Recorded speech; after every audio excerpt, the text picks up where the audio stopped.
la última participación del presente año recibimos al doctor Oscar Testa. ¿Cómo estás, Oscar? ¿Qué tal? Buen ¿Todo día. bien? Todo en orden, todo bien. ¿Todo bien? Todo en orden. Bueno. Sí. El año que viene terminamos el año ya. Terminamos, ya si llegamos hasta acá, ya cruzamos este año. Exactamente. Estuvo difícil de cruzar, ¿no? La verdad que no estuvo sencillo. Sí. Pero bueno, ya lo tenemos. Está ahí. La costa está ahí, así que no nos quejemos y esperemos.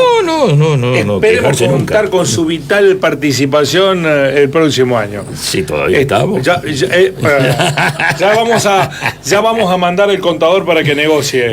Bueno, eso va a ser la parte más difícil. Ese va a ser el tema difícil. Bueno. Ahí está el problema. Exactamente. Más duro que la renovación de Juanfer Quintero va a ser. Sí, está dura esa renovación, ¿no? Ahí lo estoy viendo en la pantalla. Ya no está Gallardo y ya se quieren ir todos. Denle un tiempo, pobre el nuevo director. No es que se quieran ir, quieren cobrar en dólares y suculenta suma de dólares, billetes. Muchachos. O la plata o la fama.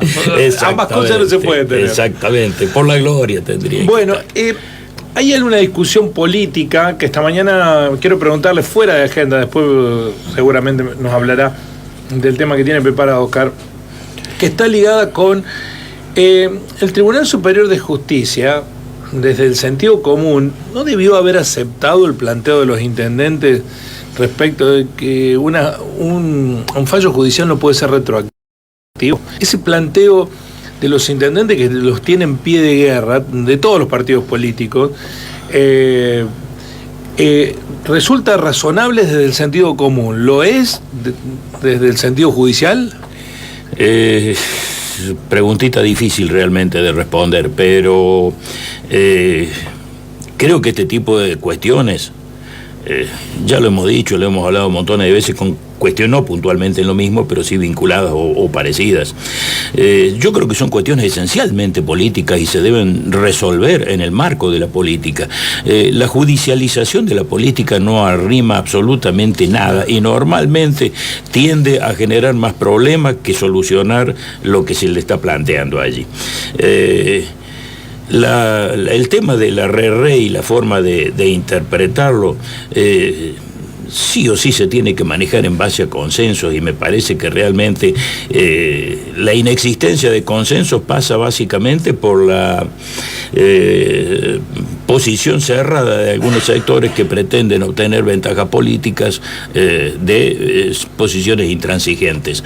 Este tipo de situaciones personalmente hasta me cuesta entenderla porque las relaciones evidentemente entre quienes se oponen a un acuerdo legislativo y los intendentes que lo están reclamando no va a ser fácil de solucionarlo con el paso del tiempo, va a dejar heridas, están las elecciones al alcance de la mano, estamos hablando de que las elecciones provinciales en Córdoba seguramente van a ser en el mes de abril del año que viene, por lo tanto si descartamos el periodo vacacional prácticamente, es decir, se vuelve de la vacación y empieza la campaña.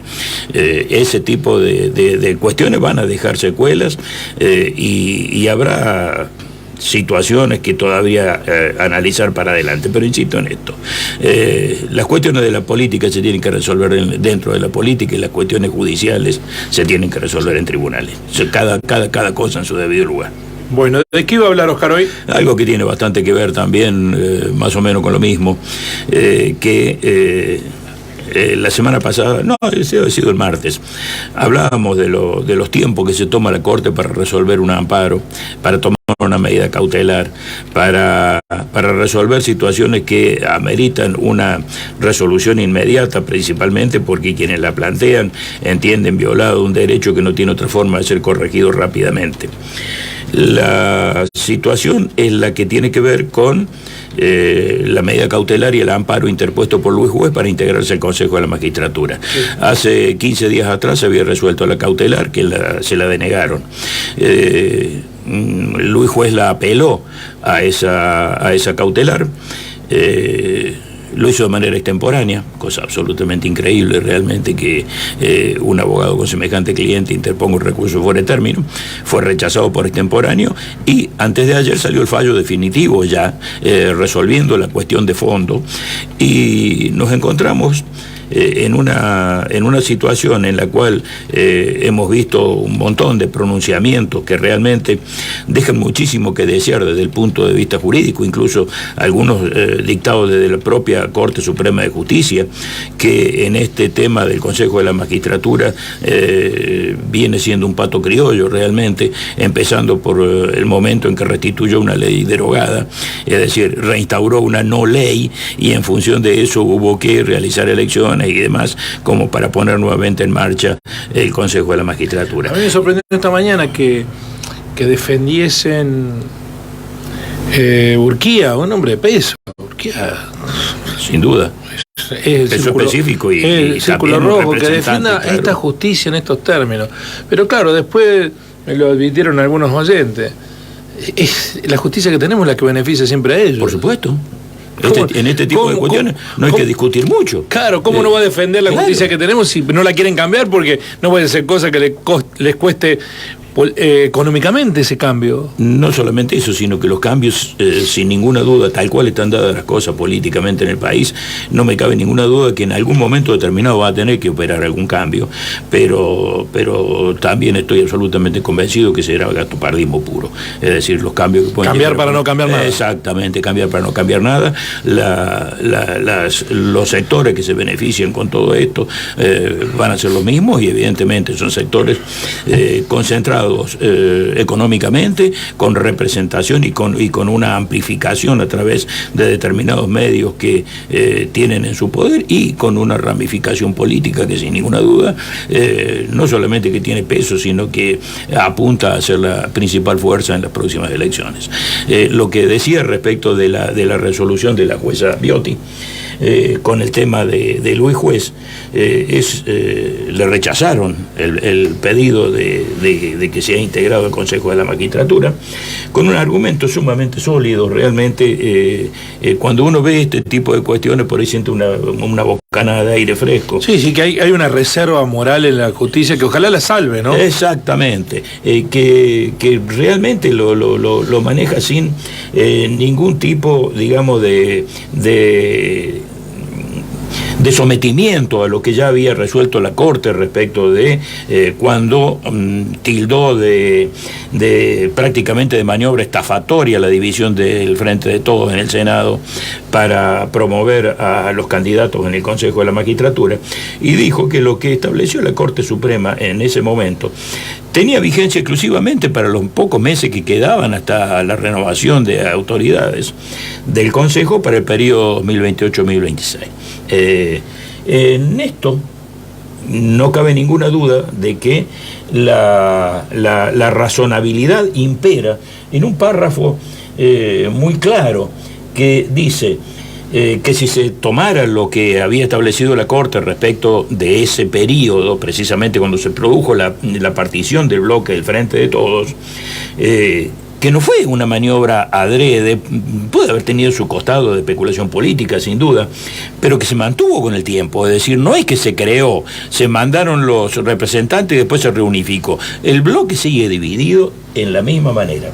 Entonces, lo que ha dicho es esto. Dice que la ley guarda silencio en relación al momento de determinar las mayorías y minorías de la Cámara, que se trata de una cuestión pura y exclusivamente de derecho parlamentario. Acá empezamos a hacer las divisiones, es decir, donde es clara la reglamentación de las cuestiones políticas, no tiene la justicia por qué meterse a hacer nada. Dice, de esta forma, petrificar la representación de las cámaras del Congreso en el Consejo de la Magistratura hasta tanto se realice una nueva elección legislativa podría terminar desvirtuando tanto el texto como la lógica detrás del funcionamiento de la Ley 24.937 que la Corte Suprema de Justicia de la Nación restauró en el fallo colegio, el fallo famoso en el cual volvió a hacerse cargo el presidente de la Corte, de la presidencia del Consejo, y restauró la no ley, dice, produciendo un grado de incertidumbre todavía mayor a la actual. Y eso es una realidad, pero digamos que como el micrófono este que tengo aquí adelante. Es decir, este tipo de situaciones no se pueden repetir, ni reinstaurar, ni interpretar de la misma manera con el transcurso del tiempo, y tienen que ser vistos a la luz de las situaciones que concretamente están ocurriendo al momento en que se toman. En este momento, lo que ha hecho la presidencia del Senado a través de la elevación de los representantes de mayorías y minorías es absolutamente acorde al derecho parlamentario y a la constitución de los bloques, y por lo tanto problema es no que tiene más nada que hacer con este tipo de reclamos. Pese a que, Luis Juez ha metido un persaltum para que sea la Corte directamente. Claro, el problema es que cuando llegue la Corte va a tener otro criterio, porque ya está visto que restauró anticonstitucionalmente una ley derogada. Pero se entiende, no sé si he sido lo suficientemente claro con lo que ha dicho esta jueza.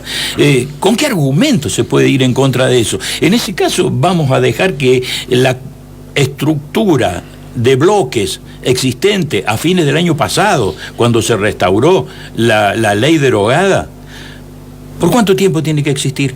Vamos a decir que por 2 años no se puede tocar, por ejemplo. Es una verdadera locura. Los movimientos y las creaciones de bloques y las fusiones de bloques, constituyendo bloques mayoritarios y minoritarios, es una dinámica permanente dentro de la Cámara de Diputados y de la Cámara de Senadores. Ese tipo de cosas, precisamente por su propia dinámica, hace que al momento en que se tengan que tomar las medidas, se hagan en función de lo que hay en ese mismo instante. Y esta situación que la Corte trató de maniobra fraudulenta a la división del bloque del Frente de Todos en aquel momento, apuntando a que lo hacía con la única finalidad de obtener un miembro más dentro del Consejo de la Magistratura, al mantenerse establecido esa cuestión ha desaparecido como argumento válido. Entonces, si las cuestiones jurídicas no se asientan en argumento válido, estamos hablando de fallos arbitrarios, y los fallos arbitrarios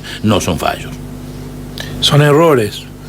Son barbaridades. Sí. Bueno, el juez está quejándose de esa situación, ¿no? Y habla de un país que no le gusta, de un país, bueno, utilizando su lenguaje. Sí, exactamente, brocal, la verborragia de juez, en ese sentido, yo no digo que nunca tenga razón. Por ahí hubo algunas oportunidades en las cuales he estado tentado de acompañar su reclamo y sus posiciones, como por ejemplo cuando reclamó haber ganado las elecciones a gobernador de la provincia, en donde en una resolución también bastante poco clara del Tribunal Superior de Justicia no se permitió el recuento, apertura de urnas, etcétera, y se consolidaron las planillas tal cual habían llegado, lo que por ahí, a los fines de la transparencia de un acto electoral tan poderoso como la elección del gobernador de una de las provincias más fuertes del país, debía haber tenido en ese momento.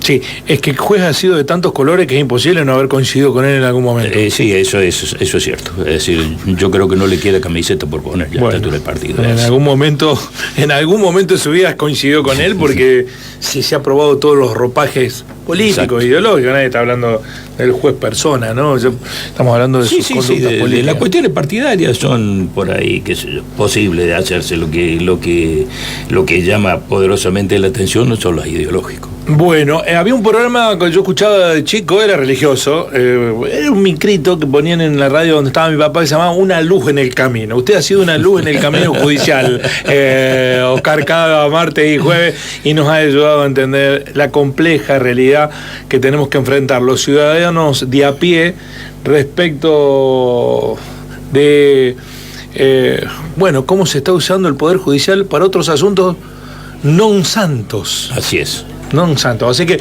le deseamos buen cierre de año, un gran comienzo de 2023, y lo esperamos aquí el primer día de marzo. Le vamos a tomar juramento nuevamente. Juramento nuevamente en el cargo, efectivamente, para renovar retribuyo para todos pendones. También sus buenos deseos, y igualmente para toda la audiencia, realmente que el año que viene sea un año lindo, un año de alegría. Sí, voy a hacer una pregunta de locutor de radio, que siempre busco una única respuesta. ¿La pasó bien este año con nosotros? Llevo como 6 años pasándola excelentemente bien. Gracias, Oscar. Saludos a toda la familia. Gran 2023. Muchísimas gracias. No en lo deportivo, se lo estoy aclarando. En lo deportivo volvimos a la vieja cada uno está en la suya. Y sabemos, porque de deportivo hablamos de fútbol. Exactamente, sí, no. Que se gana y nosotros, se pierde. No nos vemos a nosotros en un partido de pato, ¿no? Exactamente. Es un subir y baja constante y donde está la alegría de uno, sabe que a la semana siguiente está la alegría del otro. Es lo bueno que tiene el fútbol. Es lo bueno que tiene el fútbol. Gracias, Oscar. Felicidades. Gracias. Oscar Testa, los temas judiciales en la mañana. Así son.